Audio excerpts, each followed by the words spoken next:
A welfare state is a concept of government in which the state plays a key role in the protection and promotion of the economic and social well-being of its citizens. It is based on the principles of equality of opportunity, equitable distribution of wealth, and public responsibility for those unable to avail themselves of the minimal provisions for a good life. The general term may cover a variety of forms of economic and social organization. The sociologist G.H. Marshall described the modern welfare state as a distinctive combination of democracy, welfare, and capitalism. Modern welfare states include the Nordic countries, such as Iceland, Sweden, Norway, Denmark, and Finland, which employ a system known as the Nordic model. Esping Anderson classified the most developed welfare state systems into three categories: social democratic, conservative, and liberal. The welfare state involves a transfer of funds from the state to the services provided, as well as directly to individuals. It is funded through redistribution as taxation and is often referred to as a type of mixed economy. Such taxation usually includes a larger income tax for people with higher incomes, called a progressive tax. This helps to reduce the income gap between the rich and poor. Etymology. The German term Sozialstaat has been used since 1870 to describe state support programs devised by German Sozialpolitiker and implemented as part of Bismarck's conservative reforms. The literal English equivalent, social state, didn't catch on in Anglophone countries until the Second World War, when Anglican Archbishop William Temple, author of the book, Christianity and the Social Order, popularized the concept using the phrase, welfare state. Bishop Temple's use of welfare state has been connected to Benjamin Disraeli's 1845 novel, Sybil, or The Two Nations, which speaks of the only duty of power, the social welfare of the people. At the time he wrote Sybil, Disraeli, later Prime Minister, belonged to Young England, a conservative group of youthful Tories who disagreed with how the Whig dealt with the conditions of the industrial poor. Members of Young England attempted to garner support among the privileged classes to assist the less fortunate,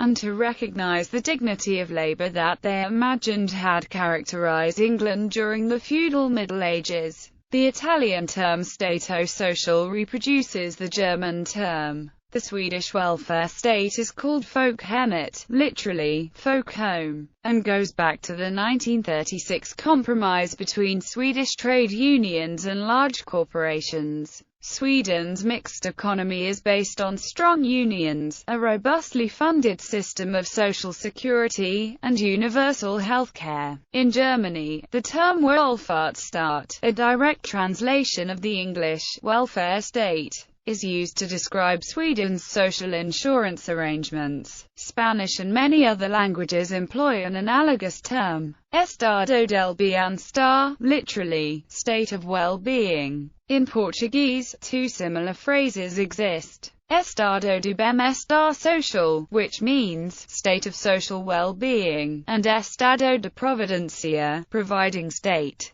denoting the state's mission to ensure the basic well-being of the citizenry. In Brazil, the concept is referred to as previdencia social, or social providence. Modern welfare programs are chiefly distinguished from earlier forms of poverty relief by their universal, comprehensive character. The institution of social insurance in Germany under Bismarck was an influential template. Some schemes were based largely in the development of autonomous, mutualist provision of benefits. Others were founded on state provision. In an influential essay, Citizenship and Social Class, British sociologist G.H. Marshall identified modern welfare states as a distinctive combination of democracy, welfare, and capitalism, arguing that citizenship must encompass access to social, as well as to political and civil rights. Examples of such states are Germany, all of the Nordic countries, the Netherlands, Uruguay, New Zealand and the United Kingdom in the 1930s.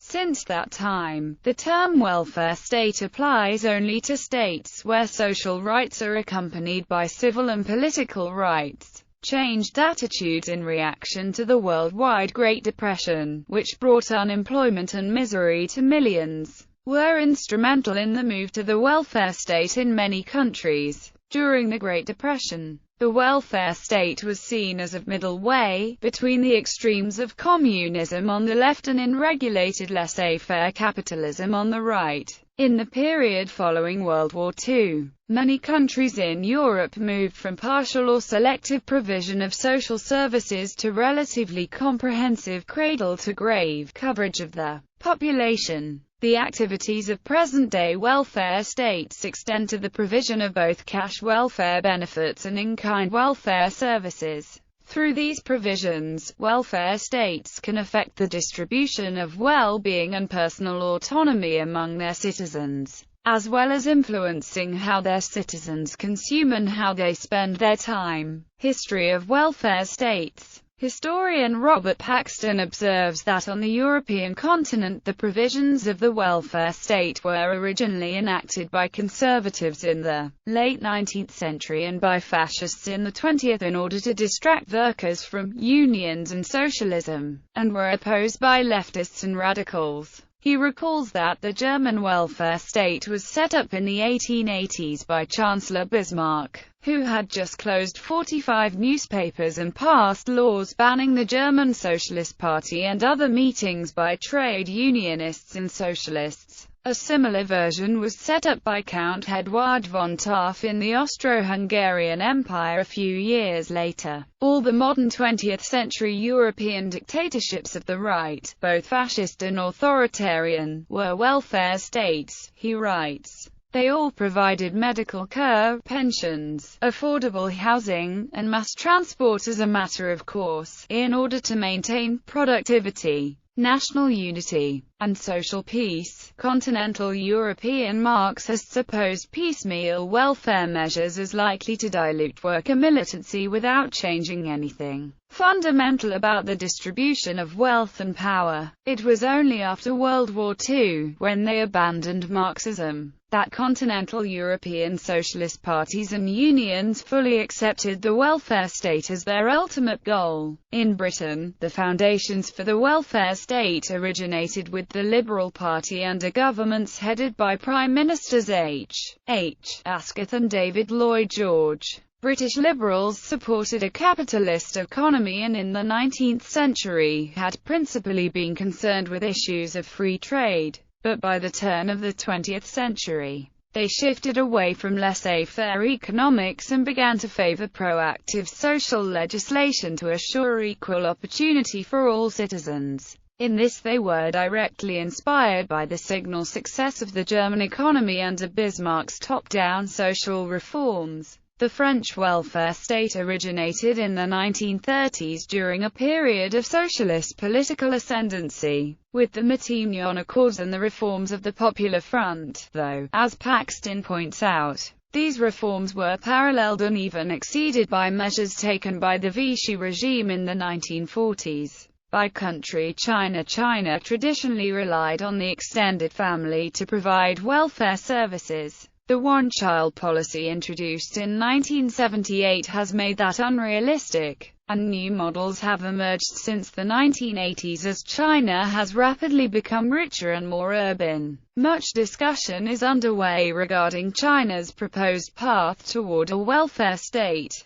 Chinese policies have been incremental and fragmented in terms of social insurance, privatization, and targeting. In the cities, where the rapid economic development has centered, lines of cleavage have developed between state sector and non-state sector employees and between labor market insiders and outsiders. Cuba Chatterjee notes that Cuba's healthcare and income maintenance make it close to a pre-fisc welfare state. Germany. Otto von Bismarck, the first Chancellor of Germany, developed the modern welfare state by building on a tradition of welfare programs in Prussia and Saxony that had begun as early as in the 1840s. The measures that Bismarck introduced, old age pensions, accident insurance, and medical care, formed the basis of the modern European welfare state. His paternalistic programs aimed to forestall social unrest, to undercut the appeal of the Socialist Party, and to secure the support of the working classes for the German Empire, as well as to reduce the outflow of immigrants to the United States, where wages were higher but welfare did not exist. Bismarck further won the support of both industry and skilled workers through his high tariff policies, which protected profits and wages from American competition, although they alienated the liberal intellectuals who wanted free trade.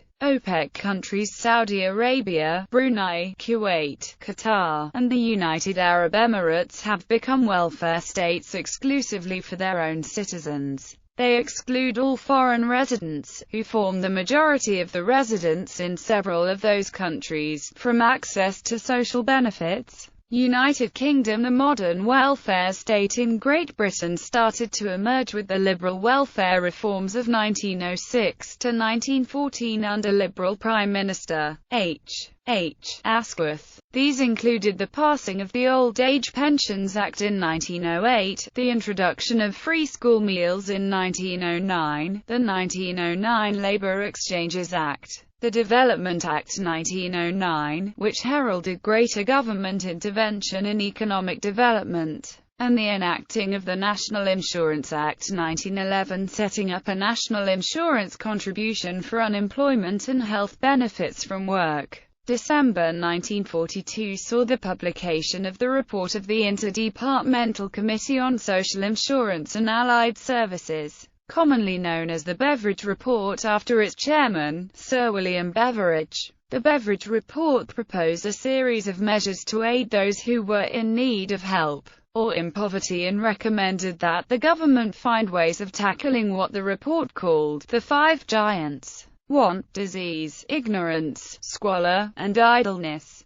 It urged the government to take steps to provide citizens with adequate income, adequate health care, adequate education, adequate housing, and adequate employment, proposing that all people of working age should pay a weekly national insurance contribution. In return, benefits would be paid to people who were sick, unemployed, retired, or widowed. The Beveridge Report assumed that the National Health Service would provide free health care to all citizens. A universal child benefit would give benefits to parents, encouraging people to have children by enabling them to feed and support a family. The report stressed the lower costs and efficiency of universal benefits. Beveridge cited miners' pension schemes as examples of some of the most efficient available and argued that a universal state scheme would be cheaper than a myriad of individual-friendly societies and private insurance schemes, and also less expensive to administer than a means-tested government-run welfare system for the poor. The Liberal Party, the Conservative Party, and then the Labour Party all adopted the Beveridge Report's recommendations. Following the Labour election victory in the 1945 general election, many of Beveridge's reforms were implemented through a series of acts of Parliament. On 5 July 1948, the National Insurance Act, National Assistance Act and National Health Service Act came into force, forming the key planks of the modern UK welfare state. The universal system that was to be called national insurance, in which the rich paid in and the state paid out to the rich just as to the poor, was justified on the grounds of both fairness and lower cost. Universal benefits, such as the universal child benefit, were particularly beneficial after the Second World War when the birth rate was low, and may have helped drive the 1950s baby boom. Before 1939, most healthcare had to be paid for through non-government organizations, through a vast network of friendly societies, trade unions, and other insurance companies, which counted the vast majority of the UK working population as members. These organizations provided insurance for sickness, unemployment, and disability, providing an income to people when they were unable to work. Following the implementation of Beveridge's recommendations, institutions run by local councils to provide health services for the uninsured poor, part of the poor law tradition of workhouses, were merged into the new national system. As part of the reforms, the Church of England also closed down its voluntary relief networks and passed the ownership of thousands of church schools, hospitals and other bodies to the state. Welfare systems continued to develop over the following decades. By the end of the 20th century, parts of the welfare system had been restructured, with some provision channeled through non-governmental organizations, which became important providers of social services. United States. The United States of America developed a limited welfare state in the 1930s. The earliest and most comprehensive philosophical justification for the welfare state was produced by an American, the sociologist Lester Frank Ward, whom the historian Henry Steele Commager called the father of the modern welfare state. Ward saw social phenomena as amenable to human control. It is only through the artificial control of natural phenomena that science is made to minister to human needs, he wrote. And if social laws are really analogous to physical laws, there is no reason why social science should not receive practical applications such as have been given to physical science. The charge of paternalism, wrote Ward, is chiefly made by the class that enjoys the largest share of government protection. Those who denounce it are those who most frequently and successfully invoke it. Nothing is more obvious today than the signal inability of capital and private enterprise to take care of themselves unaided by the state, and while they are incessantly denouncing paternalism, by which they mean the claim of the defenseless laborer and artisan to a share in this lavish state protection, they are all the while besieging legislatures for relief from their own incompetency, and pleading the Baby Act through a trained body of lawyers and lobbyists. The dispensing of national pap to this class should rather be called maternalism, to which a square, open, and dignified paternalism would be infinitely preferable. Ward's theories centered around his belief that a universal and comprehensive system of education was necessary if a democratic government was to function successfully. His writings profoundly influenced younger generations of progressive thinkers such as Theodore Roosevelt, Thomas Dewey, and Francis Perkins, among others. The United States was the only industrialized country that went into the Great Depression of the 1930s with no social insurance policies in place. In 1935, Franklin D. Roosevelt's New Deal instituted significant social insurance policies. In 1938, Congress passed the Fair Labor Standards Act, limiting the work week to 40 hours and banning child labor for children under 16. Over stiff congressional opposition from the low-wage South, the Social Security law was very unpopular among many groups, especially farmers, who resented the additional taxes and feared they would never be made good. They lobbied hard for exclusion. Furthermore, the Treasury realized how difficult it would be to set up payroll deduction plans for farmers, for housekeepers who employed maids, and for non-profit groups. Therefore they were excluded. State employees were excluded for constitutional reasons. Federal employees were also excluded. Many textbooks, however, falsely indicate that the exclusions were the product of Southern racial hostility toward blacks. There is no evidence of that in the record. By 2013, the U.S. remained the only major industrial state without a uniform national sickness program. American spending on health care is the highest in the world, but it is a complex mix of federal, state, philanthropic, employer and individual funding. The U.S. spent 16% of its GDP on healthcare in 2008, compared to 11% in France in second place. Some scholars, such as Gerard Friedman, argue that labor union weakness in the southern United States undermined unionization and social reform throughout the United States as a whole, and is largely responsible for the anemic U.S. welfare state.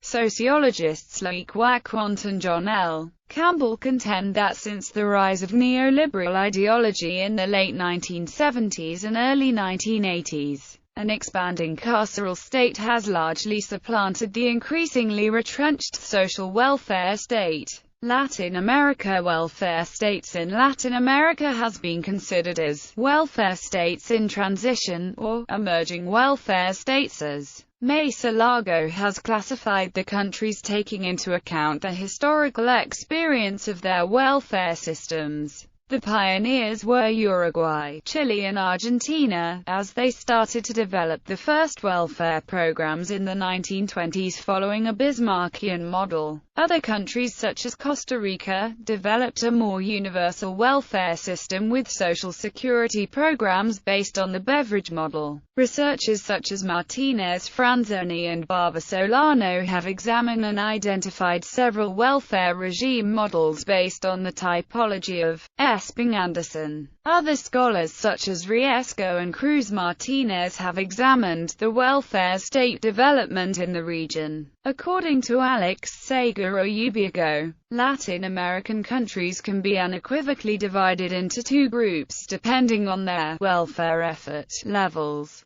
The first group, which for convenience we may call welfare states, includes Uruguay, Argentina, Chile, Costa Rica, and Brazil. Within this group, average social spending per capita in the 1973 to 2000 period was around $532. While as a percentage of GDP and as a share of the budget, social spending reached 51.6% and 12.6%, respectively. In addition, between approximately 50 and 75% of the population is covered by the public health and pension social security system. In contrast, the second group of countries, which we call non-welfare states, has welfare effort indices that range from 37 to 88. Within this second group, social spending per capita averaged $96.60. While social spending as a percentage of GDP and as a percentage of the budget averaged 5.2 and 34.7%, respectively. In terms of the percentage of the population actually covered, the percentage of the active population covered under some social security scheme does not even reach 10%.